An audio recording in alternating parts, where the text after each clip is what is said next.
बाप प्यार करता है लेकिन कहता नहीं, और यह बात जब बेटों को समझ आती है बाप रहता नहीं। नंबर 2, आंख की कदर नाबीना से पूछो और बाप की कदर यतीम से पूछो। वो बाप ही है जो महसूस नहीं होने देता कि हम अमीर हैं या गरीब। नंबर 3, 4 दिन भी कोई नहीं निभा सकता जो किरदार बाप सारी जिंदगी निभाता है। नंबर 4, बाप दरख्त की मानंद होता है, खुद धूप में जलता है मगर अपनी बच्चों को साया देता है। नंबर 5, दुनिया में अगर आगे बढ़ना है तो अपने माँ बाप के लिए बढ़ो, दूसरों के लिए नहीं, क्योंकि आपके माँ बाप के सिवा कोई भी नहीं चाहता कि आप कामयाब हों। नंबर 6, बाप की पूरी जिंदगी गुजर जाती है बेटे की जिंदगी बनाने में और बेटा लिखता है my wife is my life.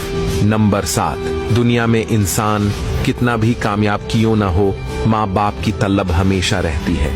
कभी भी अपनी उंगली उस माँ पर ना उठाना जिसने उस उंगली से पकड़कर तुम्हें चलना सिखाया है। अगर आप अपने माँ बाप से प्यार करते हो तो कमेंट में यस जरूर लिखना।